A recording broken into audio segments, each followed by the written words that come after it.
Join us on the horn right now. The voice of the Central Michigan Chippewas. His name, Adam Jaksa. You can find him on Twitter at Adam Jaksa. Adam, my friend, good morning to you. How are you? How's life? How are things on the eve of game day? Man, life is good. You know, football is back, which means that puts a smile on my face and a lot of other people's face. And I've been studying this game for the last few months, and I'm just ready. I think I've ran through all the scenarios, done as much reading and looking into the players and the new guys on each team. And, man, I'm just ready for that great atmosphere tomorrow night at Spartan Stadium and ready for this football game. Oh, it's going to be electric. When we look at the Chippewas for 2023, you know, if you got to turn back the clock, though, right? We got to go back to a share of the divisional title with NIU in 2021. Expecting CMU to be in the mix there, building off that 9-4 season, 6-2 in conference play. That was awesome. They got that win over Washington State in the Sun Bowl as a COVID replacement. Everything is kind of trending upwards. And then 2022 happens, and things get a little messy. They go 4-8. It was a little bit of a disaster. How does CMU right the ship here in 2023, which will be McElwain's fifth season? Yeah, I think it's pretty simple. Stay healthy. It was the same thing that we saw in 2020 in that weird year where the MAC started in November. CMU was super dinged up. I mean, the top four running backs on our roster last year all went down with injuries.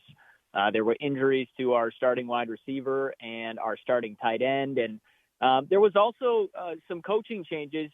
Central Michigan, we've struggled to keep coaches under McElwain because they've been winning games and coaches have been getting offers. So there were a couple of new coaches in places last year. Anthony, I don't know if they fit the culture or necessarily meshed with what CMU was trying to do. So guys are healthy. Predominantly, this team is back. There are some missing pieces, but there's a ton of young talent. They're the number one recruiting class in the MAC.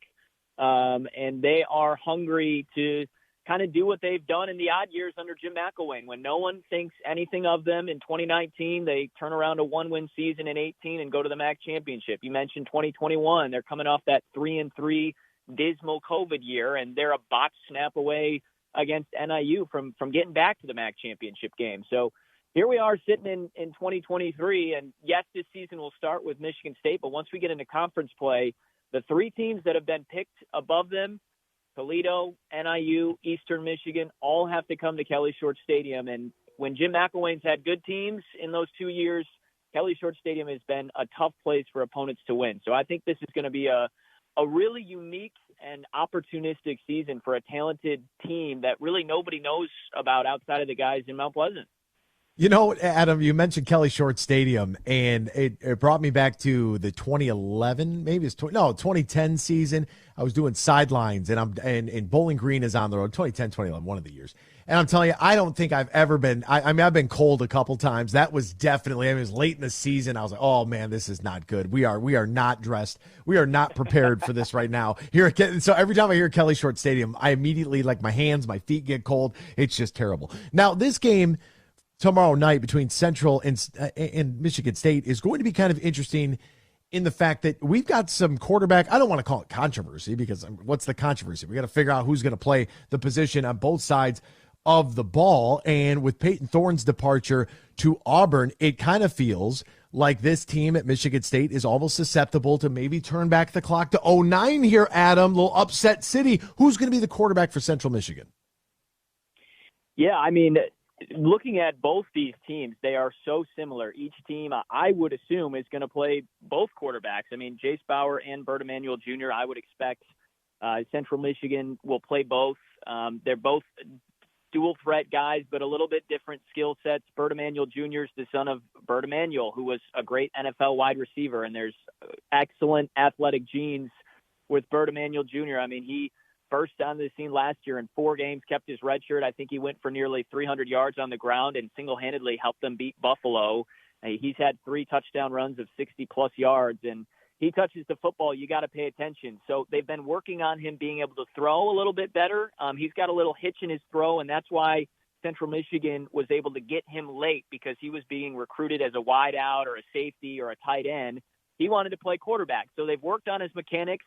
If he's figured that out and they feel comfortable, I think they want him to be the guy. And then you've got Jace Bauer, who's more of a complete quarterback, He was a good baseball player, though, so he missed a lot of the football camps, and he was a little bit more ahead in baseball. He even had a little Patty Mahomes in him with the sidearm throws every now and then. So they've worked with him on coming over the top and finishing.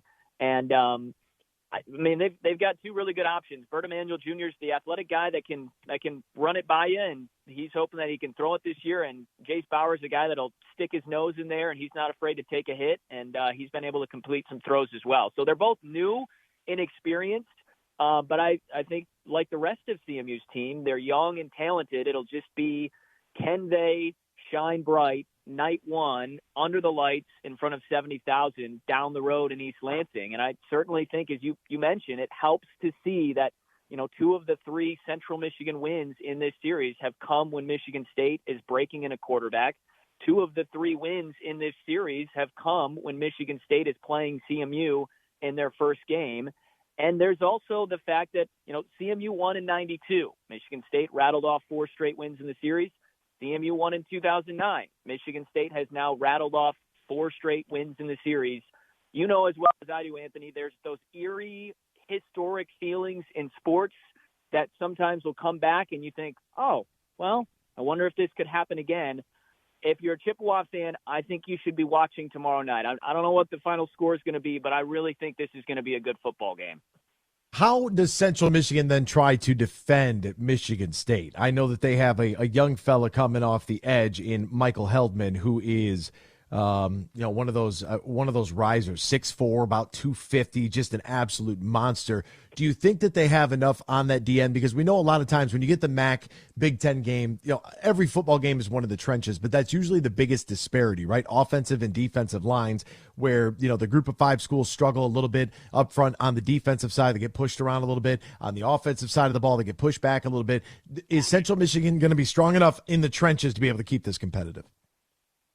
That's, I think, what we're all trying to find out, Anthony. It's a great question, and we're going to know tomorrow night, because I give Mel Tucker and Michigan State a ton of credit. I think they did an excellent job in the offseason of going to the portal and, adding depth to the trenches on both sides of the ball, but beefing up as well. I mean, they got a couple of – you look across their offensive and defensive lines, they got guys 300-plus pounds. So that is certainly going to be the question. Can CMU find a way to stop the run?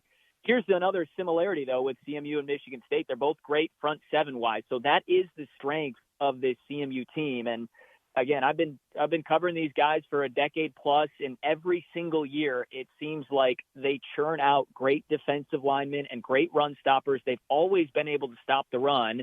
And with Michigan State, yes, having more depth offensively, but struggling last year to run the football, I do think that helps Central Michigan, that they have the experience coming back on the D-line, specifically in the middle, and Robbie Stewart and Jaksa Bristol. I mean, Robbie Stewart's playing in his 7th year at defensive tackle. He sacked Brian Lewerke back in the 2018 game when Central Michigan played Michigan State. So that dude's been here forever.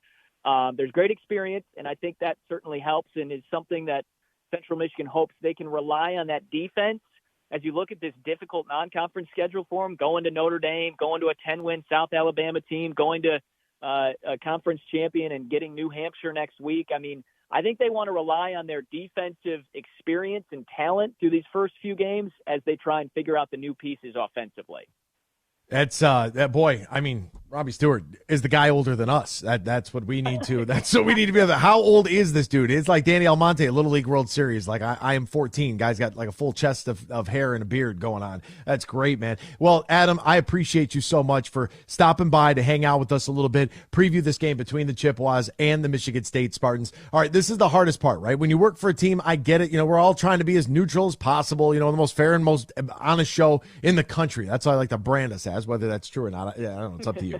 But Adam, heart versus head. What does your heart say in this game? What does your head say for this game? Well, my heart says, of course, what you think. I really think CMU can do this thing. I mean, they are a team that has been able to upset not just Michigan State. They've been able to upset Big Ten. They've been able to upset Power Five. But they also need some help. I mean, Anthony, you're talking about 2009. Think about how talented that roster was for CMU. They had multiple NFL guys in Antonio Brown and Frank Zombo, and then you obviously have Dan Lefevre, who's one of the greatest quarterbacks in MAC history. And that team blows through the MAC, wins 12 games, and it still took Michigan State melting down in the final minute of that game, giving up an onside kick, jumping offside on the first Andrew Aguila missed field goal just for him to nail it on the next snap. So it's like you have to play great in this game, and then you need a little help from your opponent. And I certainly think that's possible because it is game one and Michigan State is new. It, to me, comes down to Central Michigan. Can you take care of the football? Can you minimize the mistakes and get it done? With all of that said, in front of 70,000, I think that 14.5-point spread is right on, and I think CMU covers.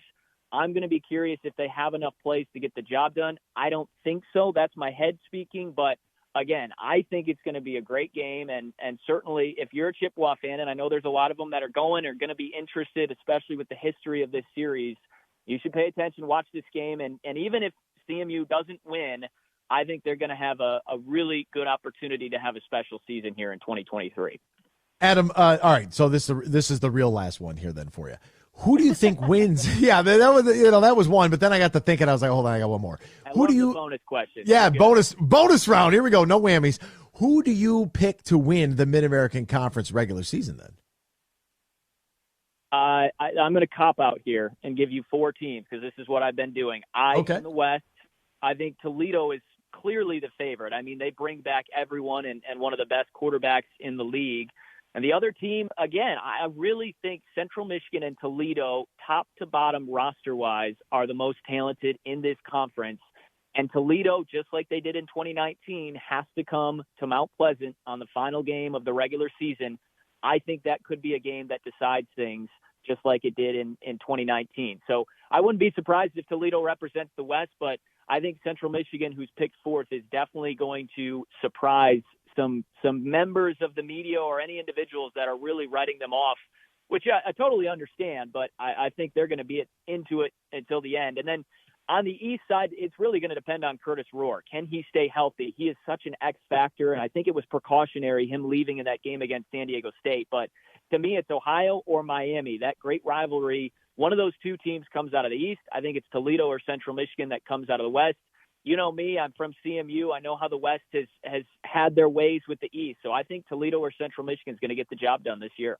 I love that. You mentioned Ohio and Miami. That's Miami. Ohio is who that is. They have the Confusion Bowl. They're taking on Miami, Florida, so that everyone can just yell Miami at their television screens. His name, Adam Jaksa.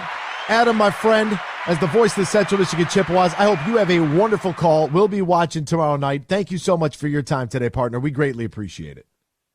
You got it. Anthony, real quick, I need one favor from you before I go. Yes, sir. Can you tell the CMU alum and prestigious WMHW radio alum Ryan Elke to remember his past and remember his roots on who he cheers for tomorrow night? Because I know in his maroon and gold heart, it's fire up Chips, that man. So you let him know who he's rooting for. He will not give me a straight answer. And unfortunately, we just have one little technical thing because he's been without a mic now for like 2 weeks. And it's one of those things because he's now working from a new headquarters. And so we're just trying to piece this thing together from 3 different locations. And I have been hammering him. He will not give me an answer. Mum is the word. I said today's taking Central money line. And he sent me a gift that just said lies. And I'm like, so you're taking Michigan State? Now he won't respond. Now he's gone dark. So I don't know what he's doing over there, but he definitely heard you. I'll reassure him of his maroon and gold bloodline there and make sure that he is rooting